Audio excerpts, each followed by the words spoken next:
Hey, I'm Coach Eric. If you're new, welcome to my channel. If you're not, welcome back. Glad to have you.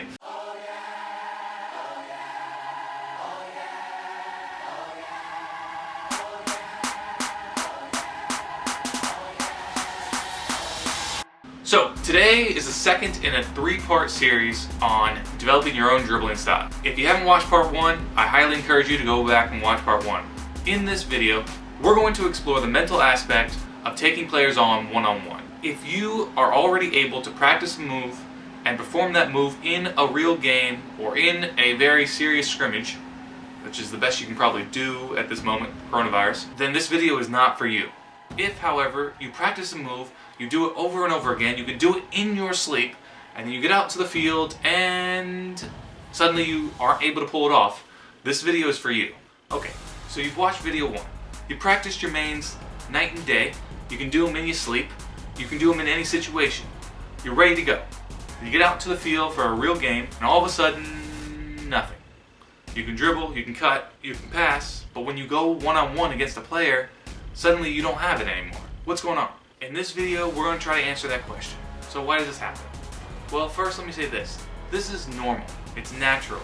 It is not unusual. You don't need to worry about this. This is not something wrong with you or anything like that. It's just part of growing into the game. The problem is the difference between the practice and the actual game. Everyone knows that no matter how hard you practice, sometimes you can't simulate that game type intensity. Your body goes into a different type of mentality, it goes into a different type of battle mode that you can't quite simulate when you're just practicing with your teammates, with people you know, who do tricks you know, who do things you do know. Even especially when you're out by yourself with no teammates like we're doing with social distancing, it is very hard to simulate another person, and yet we need to find a way to do that. If you go up against the cone is not going to try to trip you up. If you go up against a water bottle because you don't have cones or some other type of marker, that marker is not going to try to trip you up. But in the game, your opponent is not stationary, and therefore your moves need to be able to fake the opponent out, even when they are stationary. So we're going to go outside, we're going to look at the number one physical difference between game and solo practice, and we're going to try to capture the difference and adapt our practice so that after we have practiced the move and after we can do it in our sleep, now we can perform it in the game. Okay, we're back outside. Now, coach is warming up.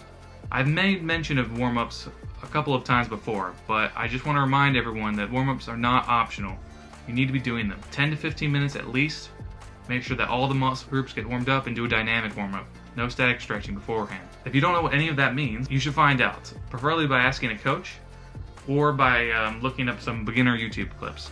I mentioned the biggest difference between practice and the game is a physical one. It's tension in the muscles. When we're in practice, there's less tension. We want to compete, we want to play, but we also know that we're with teammates, with friends, and that they're not judging us. They're here to get us better, which is good for our growth, but it's bad for simulating the game. Let's take a look at a clip of Coach doing 2 moves, one in which he's in practice mode, and another in which he's simulating in his mind a shadow defender.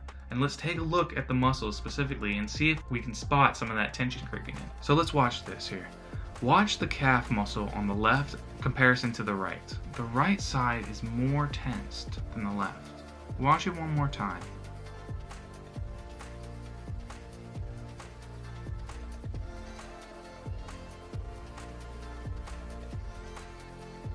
Alright, so tension is a problem. How do we fix it? Well, I don't know any coach or any player who's going to be able to simulate a game in their practice. Not consistently enough. Like I said, there's no unknown there. It's super hard to put yourself in that mindset. So, what do? We practice fixing our mistakes. So right now, I bet your practice looks like this. You make a mistake, and you blow it off, whatever. You push the ball to the side, you come back, you practice hard, you think, oh, I'm good. See, look, I got all these good moves, I keep it in, I don't make mistakes a lot often. Maybe throw in a nice sequence like this, not too bad, coach, good job. Instead, practice should look a little bit different than that, okay? It should not stop on a mistake. It should look a little something like this. Need to recover. Good, nicely done, nicely done. Okay, take a look at it again. Made a mistake, realized need to recover, pull some fancy moves to try to get back on balance on the ball. Okay, then go back into the sequence. Alright, now, there were some pauses in there, but that's okay. That's okay. Ooh, that was another one. Let's take a look at that again. So we're practicing. Oh, I made a mistake. And then quickly recover. Move the ball back under control. Make sure we have a good 2 or 3 second sequence. Oh my god, it's a disaster. It's over. His career is over. Woo, that was shiny. That was really shiny. I like that a lot. Let's see it again. Let's see it again. Come on, coach. That's not too bad. That's not too bad. Mistake. Not so much. Oh, the balance on that. Oh, loved it. Loved it. Okay? So this is the point. It is not about trying to make mistakes and then recovering from the mistakes. That's not what it's about. You're not practicing mistakes. Instead, in your practice, when you make a mistake, you are fighting to recover. You are working hard for the next 3 seconds to figure out how you're going to get back on balance, on top of the ball, and where you want to go. Or in a different direction so that you can go away from the defender.